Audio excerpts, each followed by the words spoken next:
Ooh, ooh. Y'all know what it is. Grand Rising, beautiful Monday, beautiful Monday. Good to see y'all. Good to be seen. All that good stuff. Got a lot to talk about. What's going on in this world? The boy almost took a big shit. Yo, did he actually get shot, or was it the great? Like, yeah, I guess you would say he almost took a 1 centimeter. They said over would have been a bad thing for all of us. But yeah, we're gonna talk obviously about Trump getting shot. The fact that I even have to say that is pretty wild. The fact that I even have to say that is pretty wild. We are in weird times. Hold on. Let me adjust this. Hold up, hold up, hold up, hold up.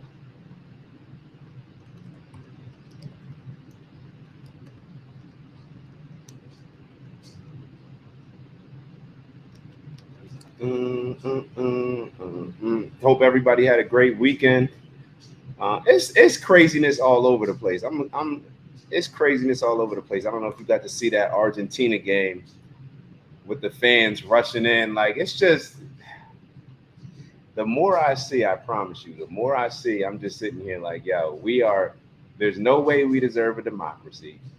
There's no way we we can even feel comfortable being in the place that we're in, thinking that we're adults. Like, so we're gonna go all over the place today as we do focus on Trump. Shout out to the bro in the building, Grand Rising, Grand Monday. Alana, what's up, sis? Big bro in the building. Good morning, David. Good morning, Doug. How's everything? How's everything? Scary times, man. Scary times. Scary times for a lot of different reasons. I think some are more surface level, others are pretty deep, but we're going to get into all those on the show. I'm actually not going to, I don't think I'm going to play the video.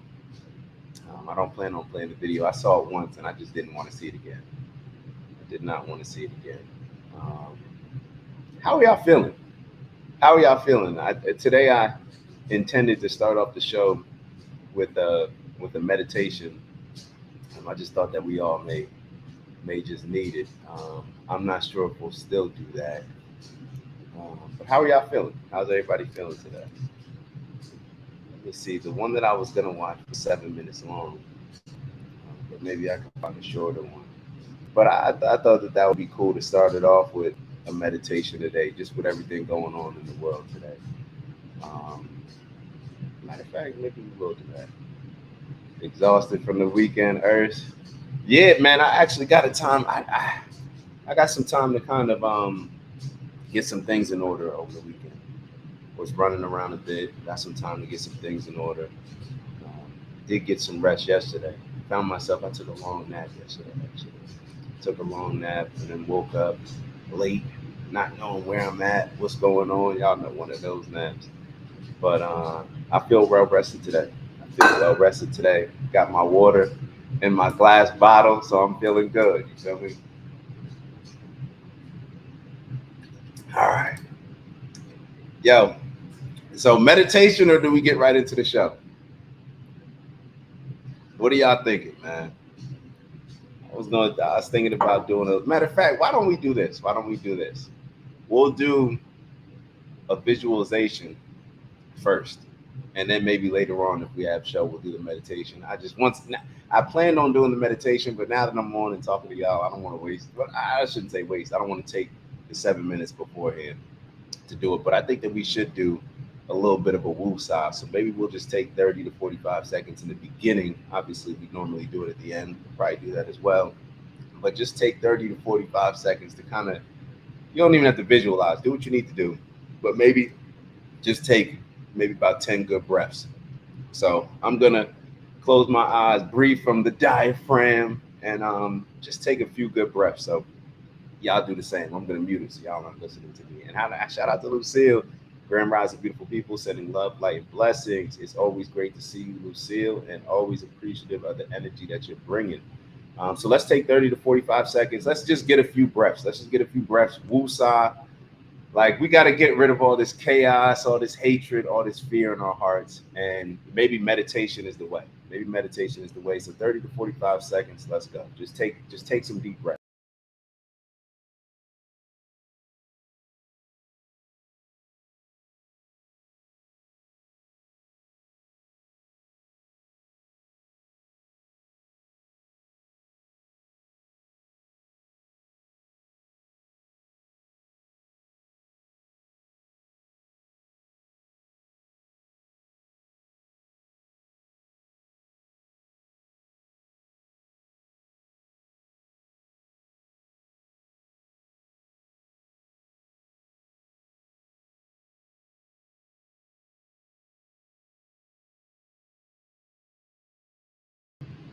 Do one more.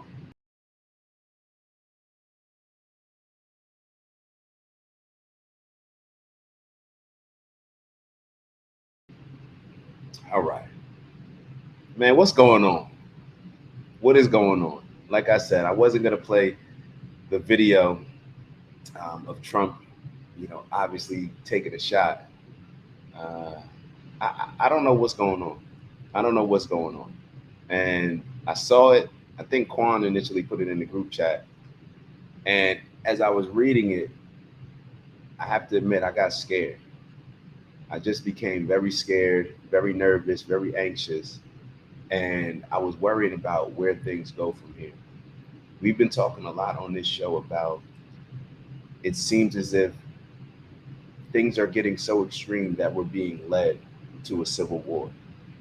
And everything that we've spoken about on this show, everything that, I feared in my own mind when we talk about these things as far as the civil war and politics just becoming so polarizing and just so much hatred and fear, it all like snowballed into that one event. And for me, that one moment where I read the text like, yo, Trump got shot. And me reading that, everything just kind of hit reality. Like I started to get into almost survival mode.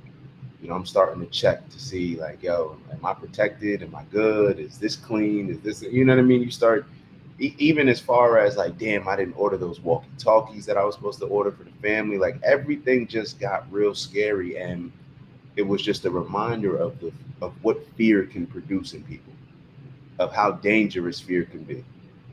And you're watching this situation unfold and you see it and it's like, yo, are we living in, like, is this America or is this one of these other countries that we talk about and act as if we're, holier than thou and better than, but we're actually going through it right now.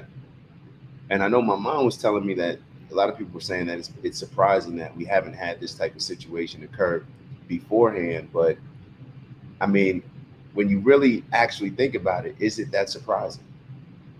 Is it that surprising? So we're going to go through a bunch of different questions that I have. Hopefully, you guys can give some feedback as well. But that main question for me is it that surprising? When you have and when you have news stations, celebrities, politicians from, and we'll get into this a little bit later, but just to highlight, you got Jamal Bowman and AOC running around. They're trying to take our kids. They're trying to take. It's like what? It actually reminds me of one time we were playing a football game against Villanova in college, and this is about to be a quick little tangent. And we're getting destroyed by Villanova.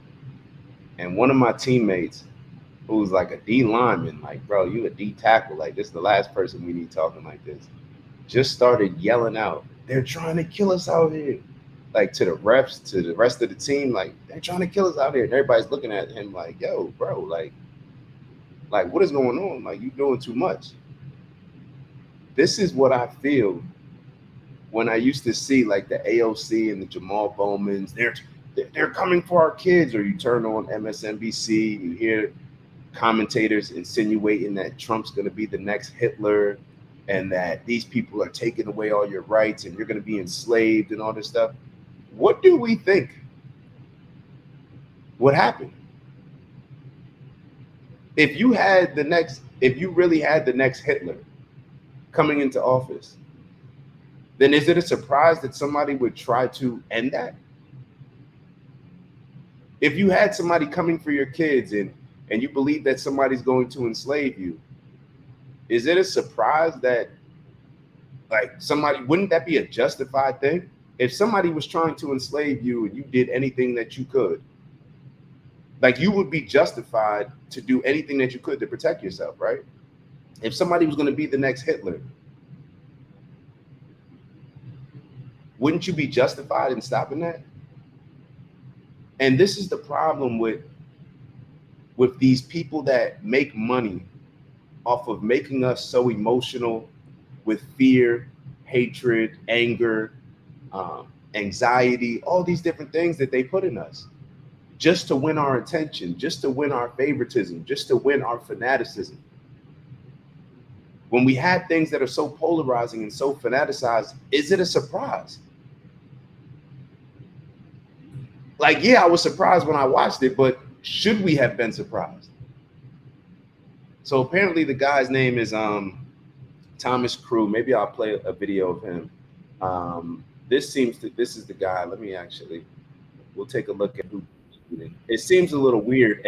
And y'all tell me in my group chat, the first thing that, a couple people said was, yo, it looks staged. Like he's a reality star. Like it looks staged.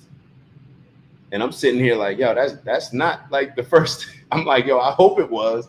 But, and then Queez actually wrote, like, whether it's staged or not, we're in trouble. Like, this is a bad thing. But let's take a look at this and figure out how this young kid got to a point where, and I don't know if we'll know just from this video, but maybe we can kind of just talk about it and figure out how this young kid can get to a point where he's taking shots at the president. He's taking shots at the president. So let's share the screen.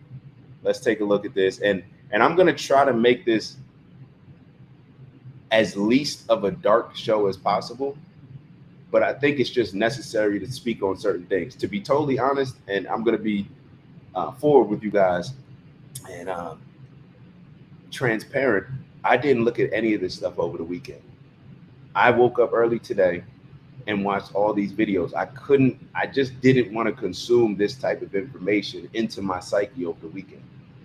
Like on Saturday, it kept coming up on my YouTube, like just on the algorithm. I just ignored everything I saw. All the influencers, whether it's Patrick Bet-David, Candace Owens, everybody jumped on. Officer Tatum jumped on. I'm like, yo, that's the last thing that I want to do. The last thing that I want to do is talk about this. And it's because it just created so much fear in me. But let's take a look at who Thomas Crooks was. And we'll go from there. And please, you guys, give me your thoughts as well. I want to know what you guys are feeling. I don't want to just give you my thoughts. Crooks, the 20-year-old suspect who attempted to assassinate former President Donald Trump. After Crooks fired multiple shots from an AR-style rifle, a Secret Service sniper shot and killed him. In a briefing Sunday, the FBI said that limited insights from his recent communications didn't reveal anything about Crooks's motive or suggest that anyone else was involved. But some answers may lie in Crooks's cell phone, which the FBI shipped to its lab in Virginia. Crooks lived in Bethel Park, Pennsylvania, about an hour's drive south of Butler, where the rally took place. Thomas Crooks. He graduated from Bethel Park High School in 2022. He seemed to have little social media presence or record of political activism. He was quiet, but he was just bullied. He was bullied so much. He'd wear hunting outfits sometimes. Pennsylvania voting records show that he was a registered Republican. And on the day of Joe Biden's inauguration, a Federal Election Commission record shows Crooks gave $15 to the Democratic-aligned Progressive Turnout Project. So, registered Republican, but gave money to the Democratic Party, earmarked for, it says, Progressive Turnout Project. Crooks did appear to have an account on Discord, a messaging app. A Discord spokesman said he hadn't posted on that account in months, and that the platform had removed his account based on its off-platform behavior policy. Witness accounts placed Crooks on a roof less than 450 feet away from Trump. We noticed a guy crawling, bear crawling up the roof of the building beside us. 50. Yeah. It's almost like it's almost, I'm sorry to say it, but to bring it up, but it's almost this is the reason why some people think that it's staged, I think. Or I can't say that this is the reason why people initially, when they saw it, thought it was staged. However, when you hear these type of stories and you wonder, like, yo, how could somebody have gotten on the roof like this? And I'm gonna play another video for you from a Green Beret who he thinks that it was staged in some ways, but not necessarily staged the way, like, he doesn't think it was staged like on Trump's behalf. He thinks it was staged like a staged assassination. And it's almost like when you look at what happened with Israel and Palestine, you're like, hey, how did this just slip through the cracks? Like, how did this thing? This is the reason why people start to question these things and start to have these thoughts as if something is planned and whatnot. But I don't know. You know, I guess some things just slip through the cracks. Could it be planned? I don't know. What are y'all thoughts? I'm not to the point where I'm sold on anything right now. 50 feet away from us. Crook's father, who the gun had belonged to, assumed his son had gone to a gun range, but became concerned when he couldn't reach him, according to people familiar with the investigation. He called police after news of the shooting.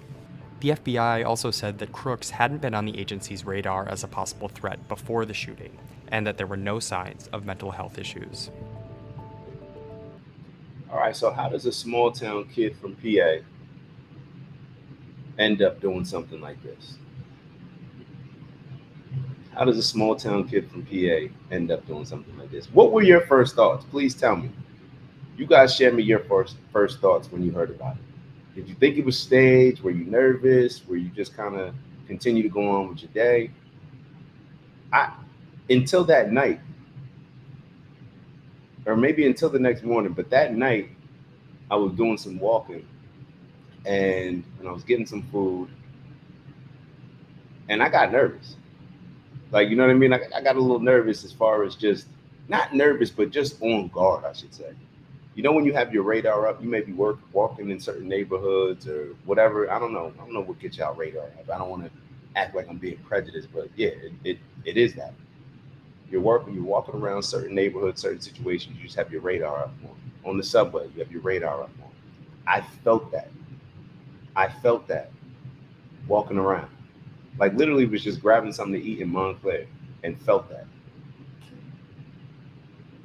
And that's probably the last town that I should feel that in, right? Technically. I mean, I don't know. Diversity and all that other stuff, even though it's not that diversity. What do you think was the motive?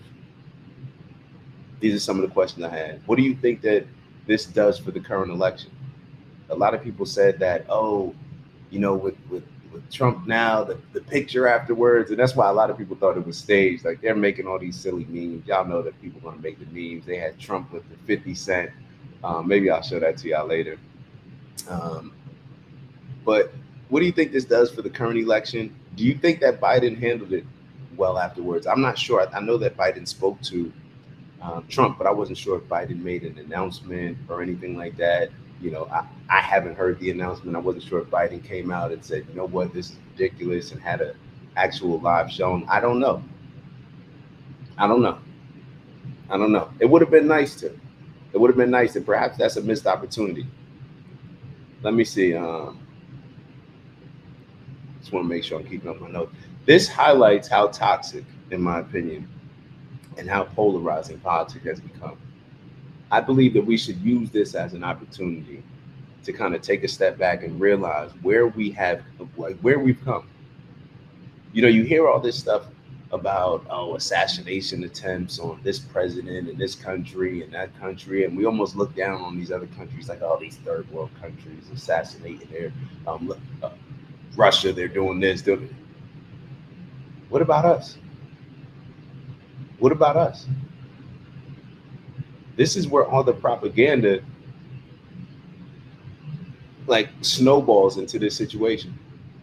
And we don't realize sometimes how fast we're going downhill, and eventually the only way to stop is to crash. What does this show about us? What does this show about people that are super fans on the Democratic side, super fans on the Republican side? Are we seeing that both are a problem now? Are we seeing that the problem is not this party or this party? It's a certain percentage of people in this party and a certain percentage of people in this party. And to be totally honest, though each party is allowing those small percent or whatever that percent is to make it and allow it to be so polarizing that it causes all this anger and fear. Why shouldn't people just be able to debate? Why should we have to hate Trump and build up so much hate for Trump and so much fear for if Trump gets elected that it causes this type of setting or this type of climate in our country? Are we not better than that? Can we just have an election? And we're gonna touch on a couple different things. So I'm gonna show y'all. I want to show y'all this Malcolm X video. We gotta go to Malcolm. We go to the Bible. We getting a little all over the place here. So I want to show you, where's that Malcolm X video? Let me see. Hold on 1 second. Let me find my big bro real quick. Hold on.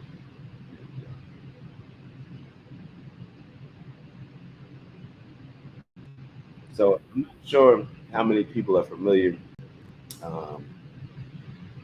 Alana said that he addressed from the Oval Office last night. Okay. I'm glad. To be totally honest, that's a little late, but I guess better late than never. And the reason why I'm saying it's late, hold on, let me take this off the screen. The reason why I say it's late, him addressing from the Oval Office last night. When did it happen? Saturday evening, Saturday afternoon? It's like you're the leader of our country. When you have people on your team that are nervous, I'm a part of your team. I looked at my group message where people like, yo, load up, fellas. Make sure that you're protecting yourself. Make sure you got ammo and gun. And I'm like, yo,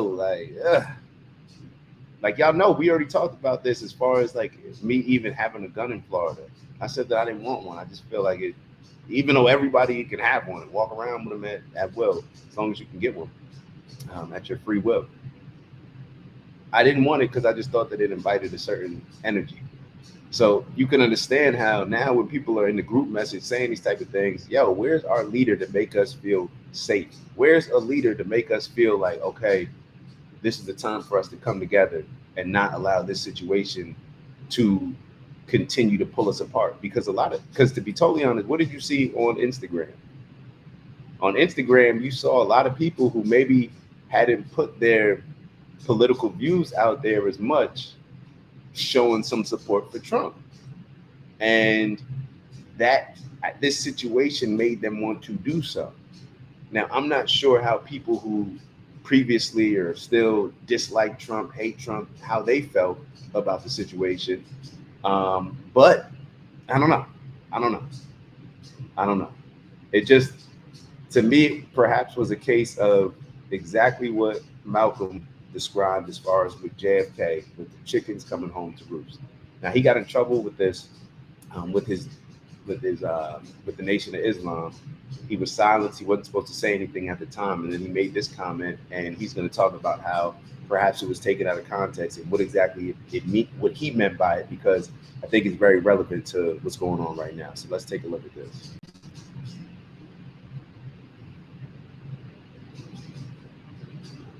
Malcolm X, you were involved in a controversy some months ago with your leader. Is that over? Well, I've been silent for the past 90 days because of some statements I made concerning the President of the United States, which were distorted. They were distorted? And yes. And, what did you say, Malcolm? Well, I said the same thing that everybody says, that his assassination was the result of the climate of hate.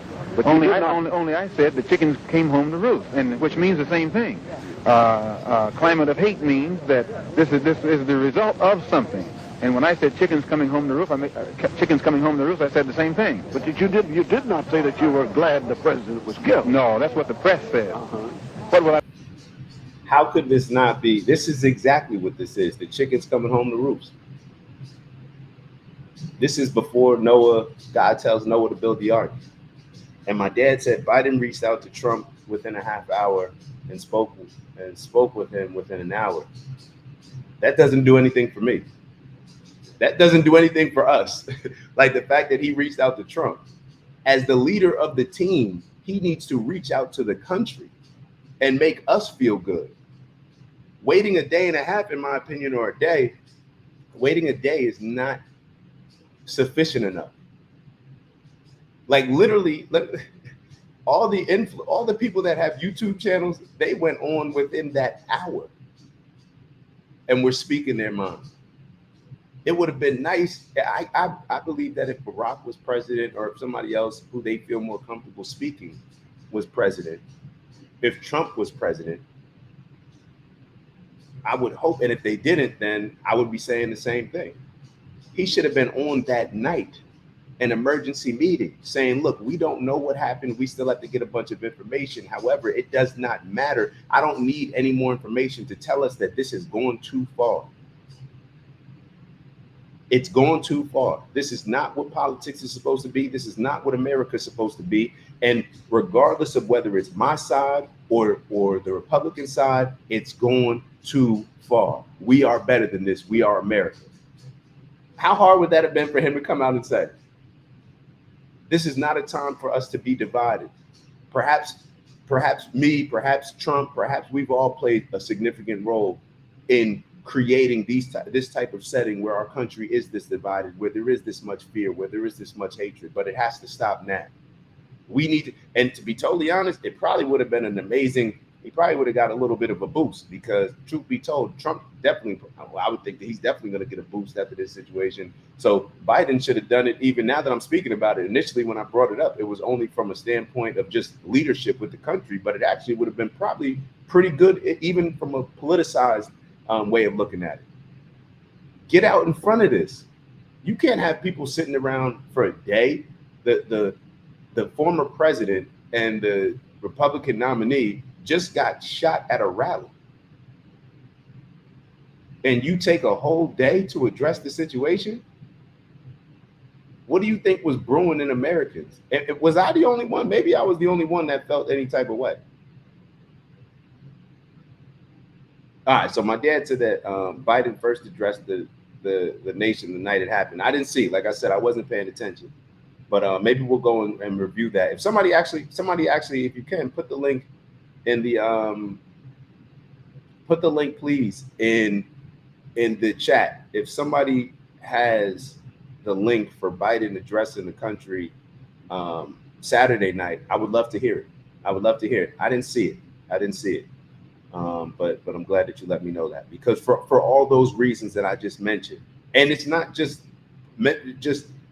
it's not about just saying something just at that point. Let's see how things move forward from here. Who's going to be the adult in the room?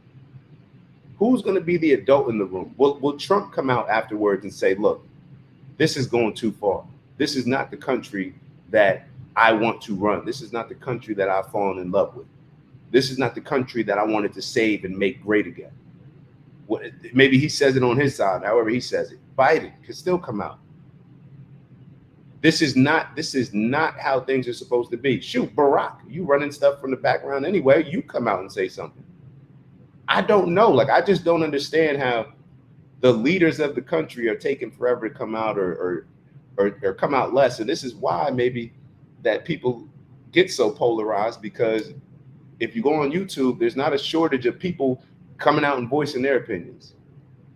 It just is what it is. So I was just saying it'd be nice to start to hear this from our political leaders and to change their tone a bit, because they can't sit back and take no responsibility. They can't not take responsibility in this, at least some of it.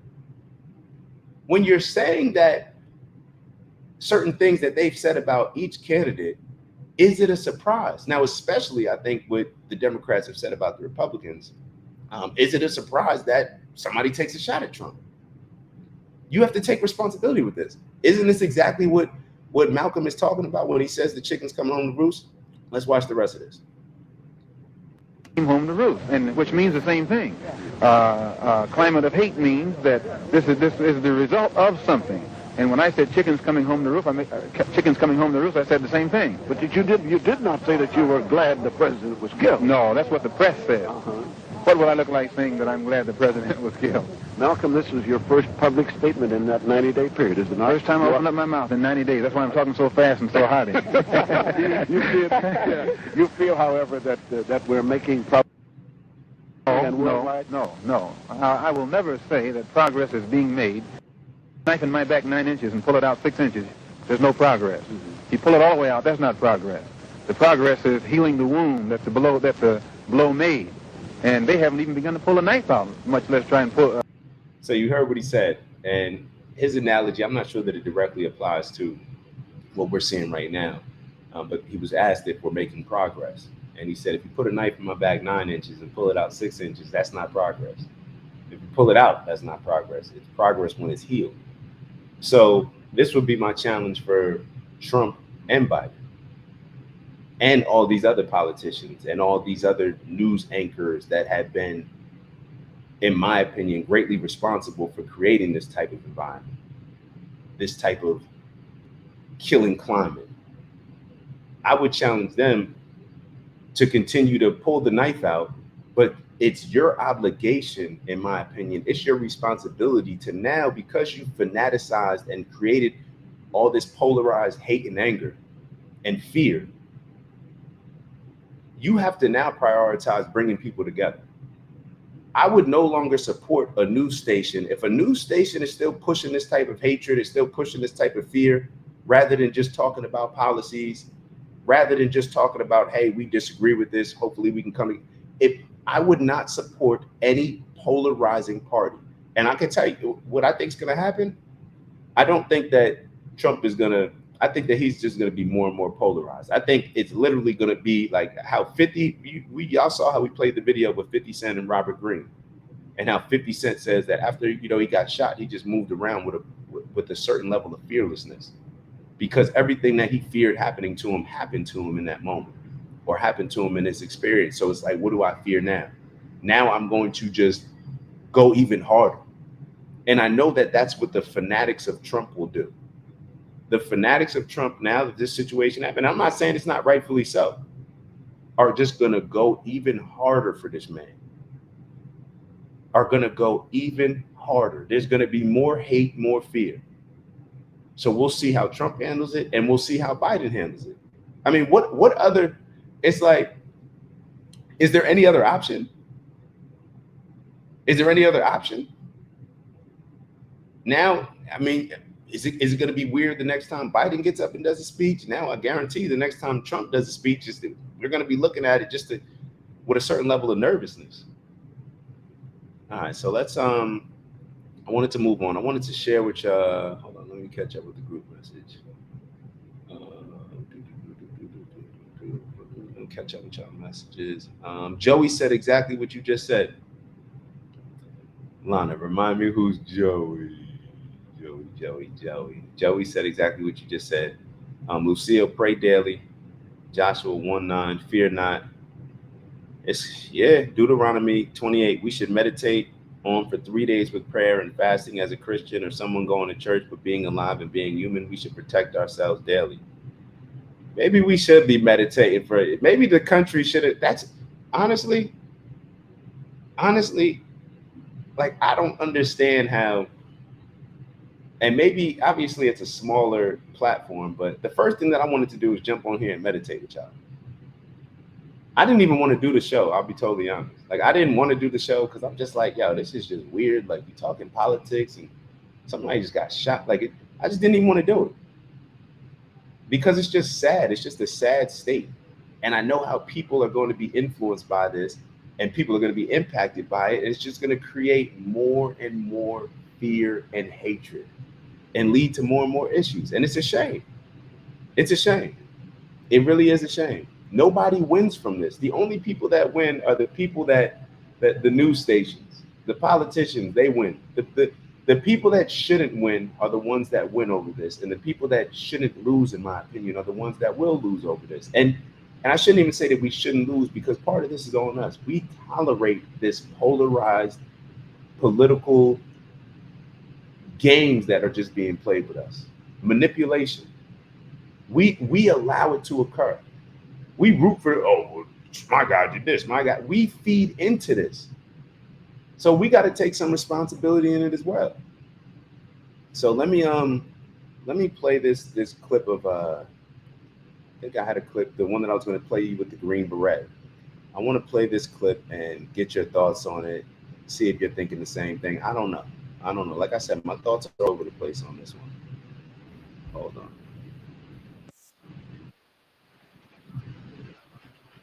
President Donald Trump yesterday, without a doubt in my mind. Hey, what's going on, everybody? I'm here to tell you why the shooting of President Donald Trump yesterday, without a doubt in my mind, was a planned and coordinated attack on the president. Lana, you're saying that's what Joe Biden said. I'm glad. Joe Biden, calling them by their first names, keep my blood pressure down. No disrespect, just self-preservation. All right. Well, I am very happy that Joe Biden said that, and I think we should. I'm very happy that Joe Biden said it, and I hope that I'm being very careful here, as far as to make sure that I'm placing this on both Democrats and Republicans. Let's say that Joe Biden did say that. If the teacher, let's say a teacher in the classroom, if a teacher sees a situation and kids instigating it, or the teacher may be even the one instigating it in a certain situation, you're judged on how good of a teacher you are or how you handle the situation based on preventing that situation from happening, right? My question would be, and this is why I say we got to stay on top of it. Shouldn't we expect our leaders to foresee certain things, certain issues? We've been talking about it on this show about how there's just too much anger, too much hatred. It's too polarized. They just exaggerate. Yeah, Trump's the next Hitler. Trump's gonna be a dictator. They're gonna take your kids. They're coming. It's like the very people that were making us so emotional and overwhelmed with hatred and fear. Like those are the ones. Now you said that Joe Biden said exactly what I said. Did he take responsibility for it and say that his party has contributed to it as well and he's played a role? Just like I think that when we talk about, I think we're going to play this Vivek video a little bit later, which is Vivek just is like Trump's best friend. Like that's just, yeah.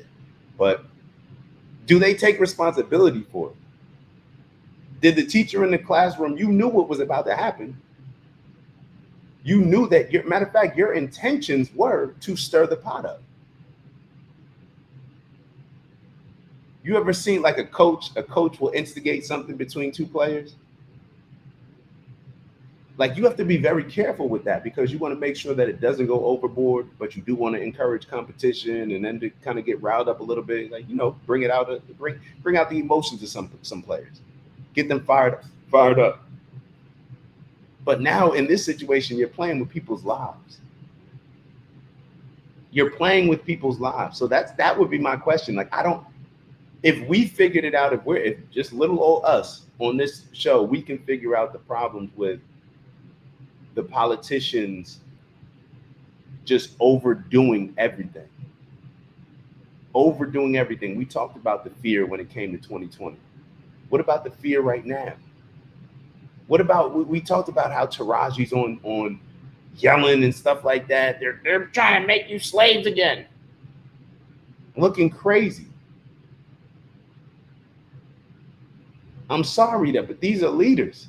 So one, I would ask, and I'll take a look at it. We'll take a look at it maybe on Wednesday, is whether or not did Biden take some responsibility in it? And perhaps Trump should as well. Now, obviously, he's the one that got shot. And to be totally fair, I do think that the things that, the extreme things that Trump is accused of would lead to more violence, I think, than the Republicans accusing the Democrats of. But I may be missing. I may just be biased because y'all know I don't really, it's very hard for me, even though I try to be objective when it comes to the Democrats, it can be hard in certain situations. But the Democrats, in my opinion, the things that they accuse the things that the Republicans accuse the Democrats of, a little bit different. Like the things that get me pissed off, which is like the drag queen shows and all this other stuff. You know what I mean? So it's a little bit different. Like I didn't see anything to the extent of, if you call a man Hitler, if you tell somebody that, yo, this is the next Hitler, I didn't feel that anything holding that weight coming from the Republican Party accusing the Democrats. But when you tell somebody this is the next Hitler, and you have people, you have politicians, you have people that you trust on the news saying that, what do we think is going to happen? Like, what do we think is going to happen? What would somebody be called if let's say we can look back at what Hitler did with the Holocaust? If somebody was able to end that, let's say before millions of people were killed, they would probably be called by a lot of people a hero, right? They'd be called a hero. So when you now call Trump Hitler, like, say he's going to be a dictator for this presidency, he's going to make you a slave, the 2025 project is taking away all your rights, and what do we think is going to happen? Like, who's surprised? Like, oh, did we think that I was just joking. I didn't really mean Hitler. I just meant, like, no, you said Hitler. Oh, y'all, like, what do you think is going to happen? And Hitler may not be as big of a trigger for us or for you or for whoever compared to some people that may hear it and get triggered by it for obvious reasons. So we have to stop allowing our politicians to emotionalize us and to manipulate us in so many different ways, because all it does is ruin us. Hate makes everything worse, just like Lucille said. Let me make sure. Doug wrote, not how many times we fall, but how many times we get back up. Well, it's definitely time to get up. Definitely. I'm with you, big bro. Lucille wrote, we on the same mission. Choose love over everything, and that love should be passed on to the next generation. That's it. That's the only thing that's going to solve it, in my opinion. Love, and the only thing that's going to get us to show more love is understanding that spiritual connection, that we are all connected. We're all in this together. We're all in this together. But if we lean more towards the vision, then we know what's going to happen. All right, let's take a look at this video. Inside our government, our local agency, or police force. Here's why. My name is Matthew Murphy, and I am a retired Green Beret, retired from this Special Forces group, but I'm also a level 1 sniper, which means that I have graduated the highest level of training for snipers that you can do in special operations. We're trained, I'm going to avoid confidential or classified terminology. We're trained in assassinations and counter assassinations for the very reason, case in point, yesterday, the shooting of President Donald Trump. So, first of all, anywhere the president's going to go, there are teams from the Secret Service that go out days, if not weeks, if not months, before the president will ever be at that spot. And they do a site security assessment. And they do that with the local police forces and agencies to ensure that every potential security threat or vulnerability is secured and, of course, protected against. Now, this is done way before Donald Trump will ever get there, and they know every place that the president will be, and the sniper team especially is responsible for ensuring that no one can take a shot at the president. Now, that does not mean that the sniper team just sets up with their guns and scans the crowd and shoots. No, what they do, the most important thing they do pre-Donald Trump showing up, is within a 360-degree environment of that podium of the president, they ensure that there is not a place that is open that will be accessible by someone with a rifle to take a shot at the president.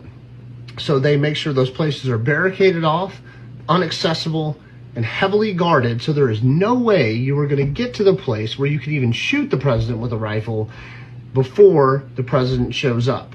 Then they scan the crowd and those places of the rifle, just in case by some miracle you do. Now, you're not going to tell me, I don't care who you are, don't listen to the media, nonsense anyways, I think most of us know that by now, that some 20-year-old kid that looks like he played Dungeons and Dragons in his mom's basement is trained on a gun, especially a sniper rifle like that, is a registered Republican, and then can access anywhere near the vicinity of that crowd, of that event, with him not dressed in a uniform and that sniper rifle. He was wearing American flag t-shirt and pants, and he had a rifle. You're going to tell me that that kid went through all this levels of security, somehow got into the closest building to the president, then accessed the rooftop of the closest building to the president, then had the time to unpack his rifle, lay down in the prone, and then take 5 to 8 well-aimed shots at the president before he was decisively engaged by the Secret Service's counter sniper teams or a local police department. I don't know who they were, most likely police. You're going to tell me all that happened and a 20-year-old kid did that without it being heavily planned, coordinated, and people on the inside making it happen? There's absolutely no way possible that that kid was able to get up there and take those shots at the president without a lot of internal help. So someone in that local, or some people inside that local police department, agencies, or Secret Service is compromised and is a threat to our president. So we need to stop worrying about that damn shooter and start worrying about who allowed this shit to happen. And President Trump, if you need an American to protect you who's actually good at sniping and stopping this crap, give me a call. I'll do it for free. Y'all can see what this is going to cause. Y'all can see what this is going to cause. We can already see what this is going to lead to. All right, so I got a clip of Biden. Let's take a look at what Biden said and go over that a little bit before we get into the Bible a little bit. All right. I'm so sorry, but President Biden is out with his Vice President Kamala Harris and the Attorney General Eric Garland, including Secretary Mayorkas, the head of DHS, who's in charge of Secret Service. Let's listen. I'm sincerely grateful that he's doing well and recovering, and we had a short but good conversation. Jill and I are keeping him and his family in our prayers. We also extend our deepest condolences to the family of the victim who was killed. He was a father. He was protecting his family from the bullets that were being fired, and he lost his life. God love him. We're also praying for the full recovery of those who were injured, and we're grateful to the Secret Service agents and other law enforcement agencies and individuals who risked their lives literally for our nation. As I said last night, there is no place in America for this kind of violence, or any violence for that matter. An assassination attempt is contrary to everything we stand for as a nation, everything. It's not who we are as a nation. It's not America. And we cannot allow this to happen. Unity is the most elusive goal of all, but nothing is important than that right now, unity. We'll debate and we'll disagree. That's not going to change, but we're going to not lose sight of the fact who we are as Americans. Look, Vice President Harris and I were just briefed in the Situation Room by my Homeland Security team, including the Director of the FBI, the Secretary of Homeland Security, the Attorney General, the Director of the Secret Service, my Homeland Security Advisor, the National Security Advisor, and we're going to continue to be briefed. The FBI is leading this investigation, which is still in its early stages. We don't yet have any information about the motive of the shooter. We know who he is. I urge everyone, please, don't make assumptions about his motives or his affiliations. Let the FBI do their job and their partner agencies do their job. I'm instructed that this investigation be thorough and swift, and the investigators will have every resource they need to get this done. Look, as this investigation continues, here's what we're going to do. First, Mr. Trump, as a former president and nominee of the Republican Party, already receives a heightened level of security. And I've been consistent in my direction to the Secret Service to provide him with every resource, capability, and protective measure necessary to ensure his continued safety. Second, I've directed the head of the Secret Service to review all security measures for the Republican National Convention, which is scheduled to start tomorrow. And third, I've directed an independent review of the national security at yesterday's rally to assess exactly what happened. And we'll share the results of that independent review with the American people as well. And finally, I'll be speaking more about this tonight at greater length from the Oval Office. We must unite as one nation. We must unite as one nation to demonstrate who we are. And so may God bless you all, and may God protect our troops. Thank you very much. So I'm assuming that this was the first one. They said 2:08 p.m. So this was yesterday at 2:08. Biden is not a leader. And anybody that believes that what he just set up there is okay, in my opinion, you're manipulating. You're manipulated. And I'm going to tell you why you're manipulated. Did he accept any responsibility in the role that he plays? Did he accept any responsibility in the role that he played in all this? The role that the Democrats play in all this? He's talking to the people. Did he talk about the role that the people that champion him on these news stations? Did he accept any? That's not what a leader does. And yet y'all can sit here and say that it's just because I don't like Biden and all this other stuff. I've been very easy on Biden over the last couple months. That's not what a leader does. You accept the responsibility that you played in the situation. See, this is a time for unity. Bro, the country, we the people, we're not the ones that are dividing the country. It's you guys. We're not the people that are making, if you're a Trump person, I'm a Biden person, we're not the ones that are creating the hate and the fear and the anxiety between each other. You are. Am I missing something? If you really want to figure this out, then take a stand and say, hey, me and my colleagues and I, we've played a role in this. Instead of just saying this is not what America is. Well, you're right, this shouldn't be what America is, but it's only that because of our leadership, because our influencers, because you got Kamala at the BET Awards trying to act as if with Taraji, like Trump's going to take away all your rights and turn you into a slave. Where's the responsibility taken?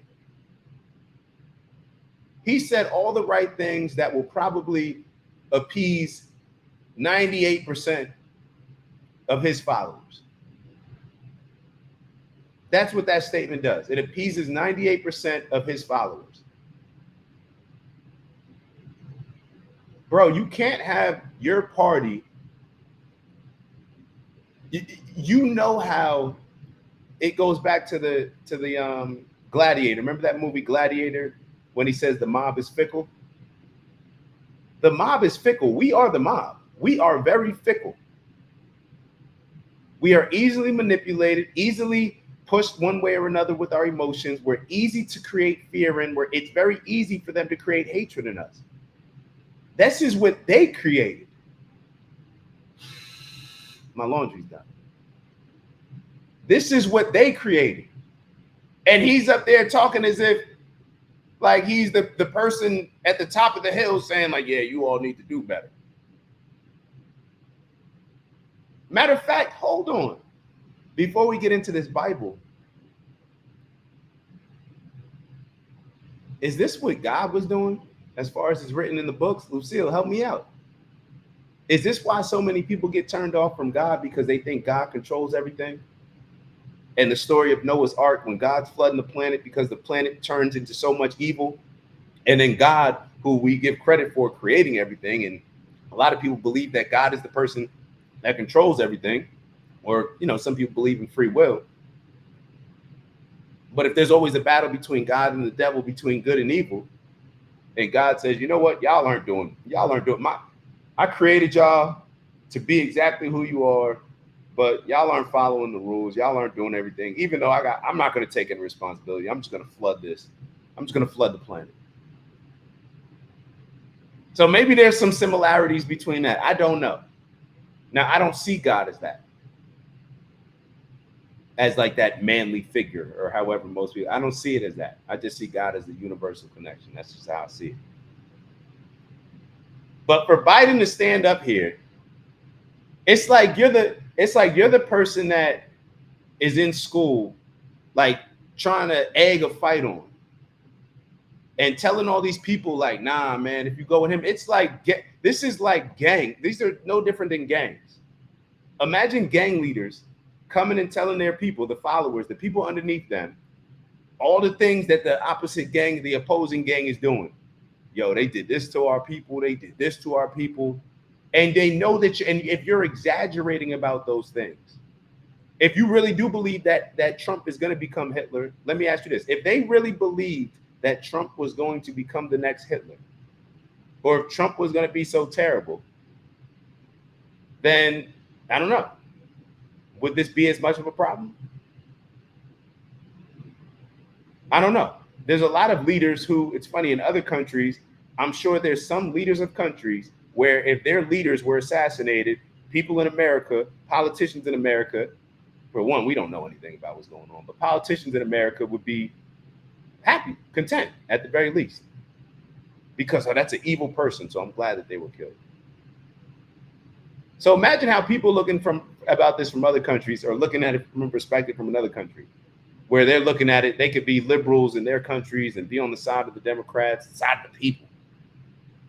And they're looking at it like, oh my God, Trump's going to be a dictator like Hitler. They're probably looking at it like, oh, they're probably glad that he had an assassination attempt. Because you guys created all this. You created all this hate. How do you not take any responsibility for it? And this is exactly what's going to happen. People that are pro-Democrat, they'll look at that video and say, no, Biden did a good job. You know, people that are Republican will probably look at this video and say, you know, maybe things more align with what I'm saying, express more hatred, or at the very least, they'll be almost like the Green Beret guy that we just showed. And now they're ready to take action. They're ready to stand up for their country now. They're ready to be the neighborhood watch like George Zimmerman with a Trayvon walking through the neighborhood. This is how these things are created, and we act as if they just happen out of the blue. At what point are we going to take responsibility and say, hey, I'm no longer getting caught up in this BS? All that extreme stuff, AOC and Jamal Bowman yelling, all this extreme MAGA talk, like I'm not with any of it. At what point are we going to just say that we're doing better, regardless of what our leaders and the people that influence us tell us? These are not leaders. Leaders don't worry about people voting for them. Leaders just move how they move. Leaders don't worry about, oh, I want to make sure as many people like me as possible. It takes away it compromises you even being able to be a true leader just by that. Because now you have to appease others and you're getting votes based on how much you're liked. These are not leaders. And their strategy is terrible. Whoever was running Biden's campaign, this was a perfect time for him to humanize the country by taking responsibility. You have to put some responsibility on yourself to make your followers feel okay looking at it like, yo, maybe we've been looking at this all wrong. To make the Republican followers and Trump followers and say, you know what?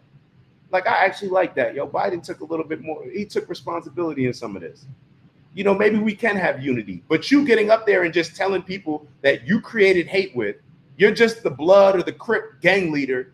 You created all this animosity. And now you think, what do you think is going to happen when people see each other? But you're just telling people, hey, I know I done manipulated y'all into hating each other and having all this fear. But yeah, you know, unite. Am I tripping to want that? Am I tripping? Like, where do we think all this animosity came from? Like, where do we think this came from? Do you think that we I just woke up one day or us on this show just woke up one day hating each other? Just because you got different political views? Just because you think this group should pay taxes or should pay higher taxes? Or just because you believe that whatever. Over policies? Come on, man. And it's funny that Biden said that with the Secret Service. Didn't we report on the show a few weeks ago? Didn't we report on the show a few weeks ago that the Democrats had something passed? And now I got to look back on it and just confirm it. But I know that we talked about it on the show. I forget the details, but I believe that the Democrats had passed a bill that it allows or it takes away protection from Secret Service, or it doesn't require the Secret Service to protect former presidents if you were a convict, like anybody that was now became a convict. We actually had that on this show.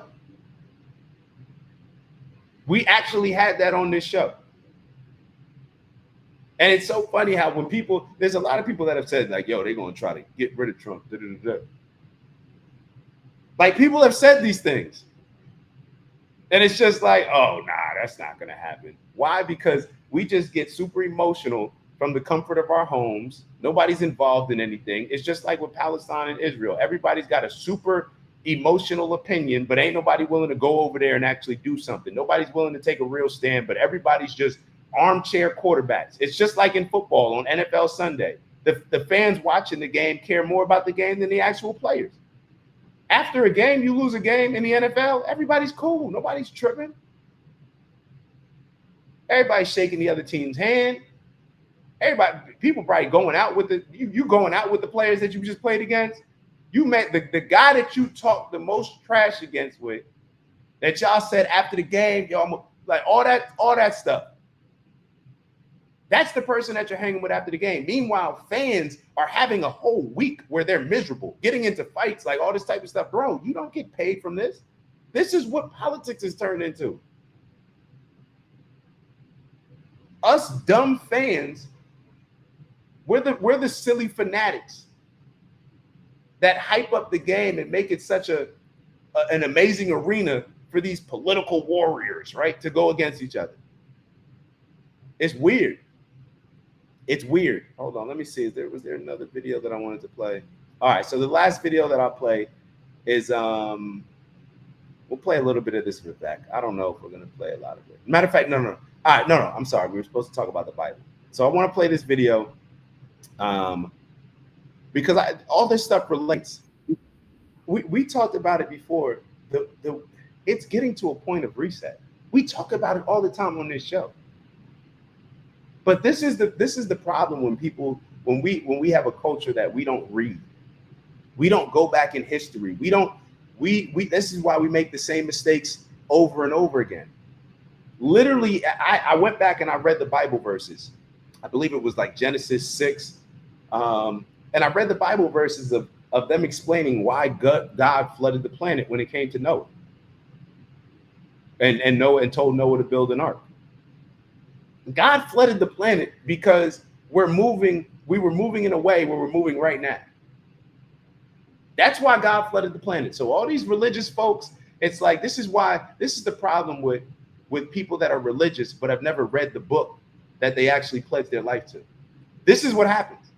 This is what happens. And this is why people are just so connected to their pastor rather than just understanding that they actually can have a genuine relationship within the God in them and the universal God without a pastor. But this is the problem when people align themselves and pledge their lives to a religion where they didn't even read the scripture of that religion. It says all this in the Bible. Let's take a look at this video. Hold on. It says all this in the Bible. And when you start reading history books, whether it's the Bible, whether it's just another history book, you're not surprised by these things. And you see like, oh, this is just a cycle of things. Like, this is what's happening right now. This is just that part of the cycle, to the point where it allows you to predict certain things happening, or at least to prevent them from happening, and say, hey, yo, this could easily get to this point. Isn't that what y'all are doing with Hitler? But y'all just don't believe it? Oh, Trump could eventually get to this Hitler. Very weird what's going on. Let's take a look at this video. Come on, Bible folk. All y'all Christians. Did y'all not read that part of the Bible? Did y'all not read that part? So why exactly did God decide to destroy the entire earth with a flood? And this exactly represents how the world is today, but in Genesis 6:5-7, it talks about how wicked man became and how evil their thoughts were. And it's really crazy to think that Noah and his family were the only ones that had a true relationship with God. And you also have to think that the children were wiped away as well because they would have carried on the evilness that their ancestors had. But I truly believe that they are with God because they did not know the difference between right and wrong. Be sure to subscribe for more videos. All right, Baz G in the building. Hold on. Malcolm X, you were... Hold on, let me get rid of this real quick. Baz wrote fictional book. You know what's funny? Just like Quee said yesterday, as far as the situation, whether it was staged or not staged, it's still bad. Whether the book is fictional or not, people believe in it.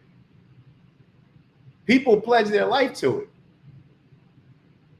So even if it's fictional, can't we learn from, like, there's certain things in The Lion King that we said that we learned from. I learned lessons from Peter Pan. Like, we talked about this before on the show.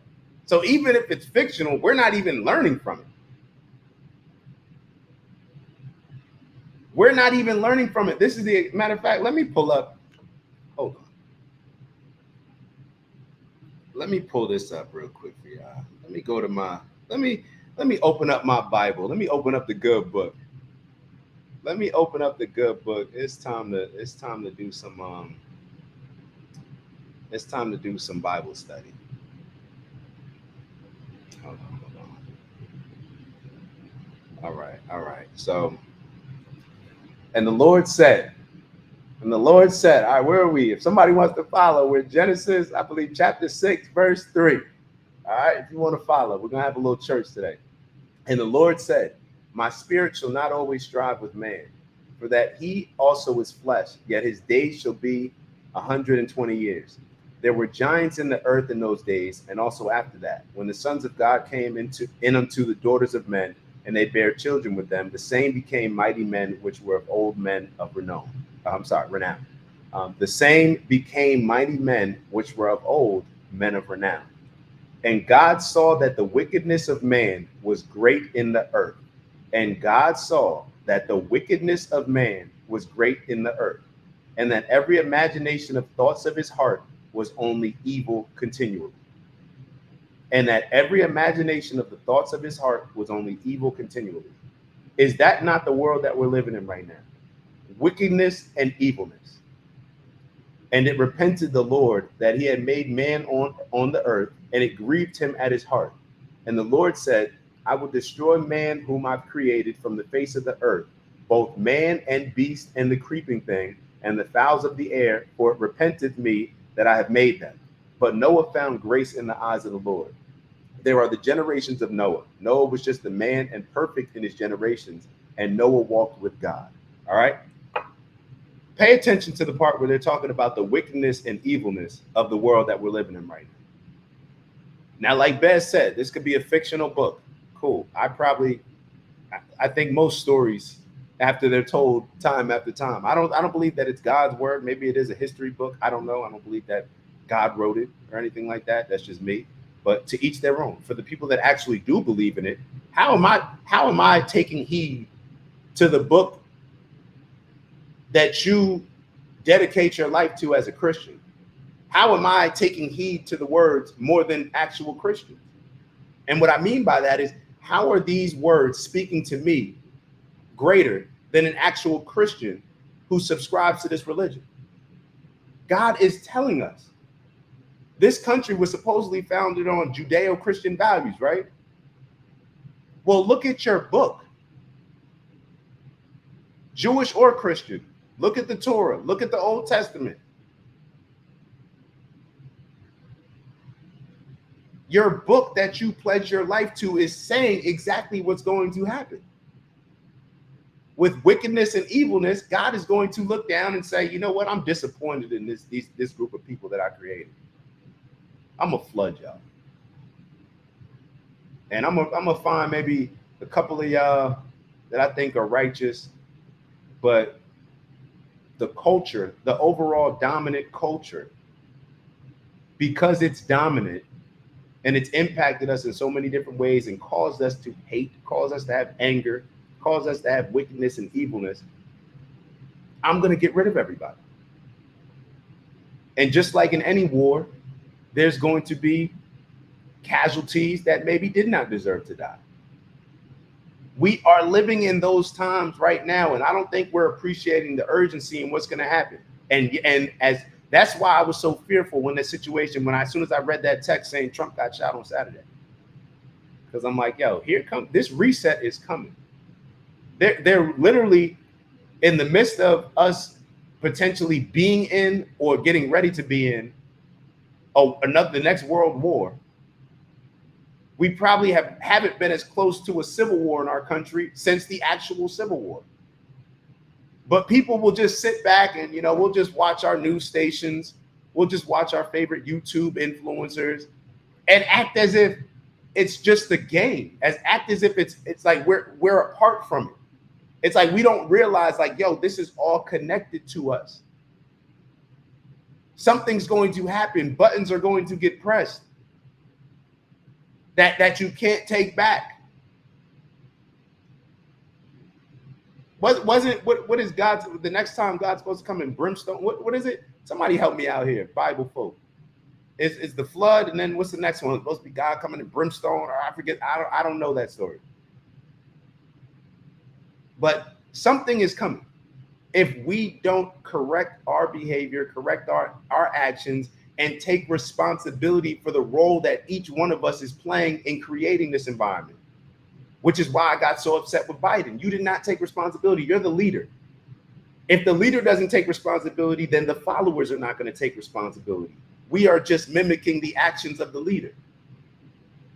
So every single person in here, I need to be looking at, yo, what content am I creating that would create a certain level of toxicity in people to where things would be more polarized rather than figuring out how we can unite? These are we've had these conversations on this page. I've told y'all before, that's why I stopped talking about relationships. I told y'all before, that's why I wanted to ease up on Biden a little bit, because I understood that my dislike for the Democrats was perhaps preventing me from being as objective as I like to see myself. We constantly reevaluating ourselves. We have to reevaluate ourselves. Matter of fact, on the last show, I said something about a certain type of people being insufferable. My dad sent me a text after that, like, hey, you may not want to make that comment. You know, you may not want to call that. And Dad, what was my response? You're absolutely right. I shouldn't have said it. On Monday, I'm going to retract that. So I made the statement that, you know, a lot of these black women on these news stations were becoming insufferable. And I shouldn't have said that, because I'm allowing my emotions to take over to the point where here I'm using taking the actions of 3 people maybe on these platforms and allowing me to make that statement for just to say black women. And I just shouldn't have said it. But there's nothing, we have to be accountable and responsible for the things that we're contributing to this. Earth said the Targaryen are coming. So that's a good segue. That's a good segue. I didn't watch yesterday's episode. But yo, this is just real life Game of Thrones. It's wild. Like, we look at Game of Thrones as if, yo, that's crazy. But then we're actually going through it. So, of course, I had a bunch of other things to touch on, but I think we'll wrap it up there. We'll wrap it up there, and then we'll catch up on some stuff on Wednesday, because I wanted to make sure that I didn't keep you on for too long. But let's definitely was going to do a 7-minute meditation. Not going to do that. I heard all y'all like, I ain't got 7 minutes. It is what it is. Let's wrap it up. Let's definitely make sure. What did my dad say? I quickly apologized and said I was absolutely right. Yeah, like, there's nothing wrong with that. And I'm learning that. I promise you, I'm learning it, like, especially over the last year, maybe over the last couple months, maybe over the last couple weeks. I'm just learning it. Like, if I want to bring out the best version of myself, if I want to be the change, like Queez always says, that I want to see in the world, then I can't be the stubborn person that gets constructive criticism and then just figures out a way to say why it's justified. Because you may be able to figure out a reason why it's justified. But does it align with what you're truly trying to do? Or are you just allowing your ego and wanting to be right and wanting to be seen in a certain type of light or whatever it may be to compromise your ability to make sense of the best thing to do? So that's how I would look at it. So let's take Queez in the building. Let's always truth in any story, right? Like, you could figure out a way to justify this, and we know how that goes. We know how that goes, especially if you're able to argue and articulate your points well. All right, so let's just do this. We're not going to do the 7-minute Wayne Dyer meditation, but why don't we just do another 30 to 45 seconds, kind of just debriefing. If you need to, just take a few breaths, because I hope that as we get back into the work week, and seeing people, and especially going into work where, it's not your particular friend group, it's not your bubble that you may see eye to eye with on everything. When we go back to work, we may be at work with people that we argue politics with, people that we go back and forth with on different issues and policies. So I think it's very important for us to just be very stoic and keep the emotion out of it for a couple days, maybe. Keep the emotions out of it for as long as possible. And let's actually figure out a way how we can take responsibility and accountability for the things that we've done to contribute to this polarizing climate of hatred and fear and wickedness. So that way we can take a little responsibility, give people some grace, give ourselves some grace, and let's figure out a way that we can move forward and be a bit more united and not have this hatred. If we dislike a politician, cool. Let's be real. We should dislike all of them. They're slimy. They're snakes. We know what they are. Come on. So let's 30 to 45 seconds. Take some deep breaths. Set your intentions for the week. Whatever you need to do. Whatever you need to do to make sure that you're walking around with a smile today instead of a frown. Let's do that. So 30 to 45 seconds. Let's go.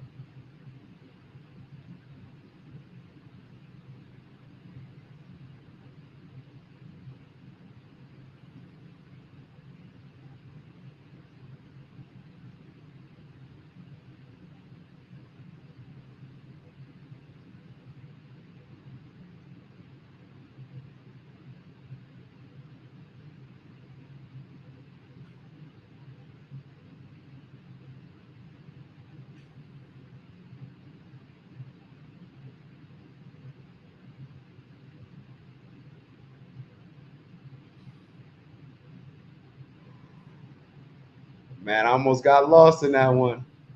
I almost got lost. Earth said, move with some grace this week. Move with some grace this week. Come on, man. Come on, move with some grace. That's it. We are here to elevate on purpose. When we say elevate on purpose, both from an intentional standpoint, we are intentionally doing things to get better in order to become the best versions of ourselves so that we can lead, so that we can be a positive influence and impact on others rather than just be the negative. We have enough of that. We have enough of that. All right, so onward and upward, strength and honor. Y'all know what it is. Get to the bag, man. What's in our bags? What did I say? Health, wealth, integrity, peace, love, happiness. What's in your bag? The things that you are chasing to put in your bag, the things that are already in your bag, the things that you're becoming. Those things, what do they align with? I'm assuming that they align with a lot of positivity. So let's just be super focused and intentional and get rid of the negative. Let's get rid of the negative. Please send the fire emoji. So y'all already know what it is. I'm feeling good about this one. I'm feeling good about this one. I tell y'all, I'm very self-critical. I analyze myself. I feel good about this one. Lucille wrote, living by the fruit of the spirit and keeping the 10 commandments. Lucille said it. Lucille said it. So y'all know what it is. I'll see y'all soon. Appreciate y'all. Love y'all. Onward and upward. I'll see y'all soon.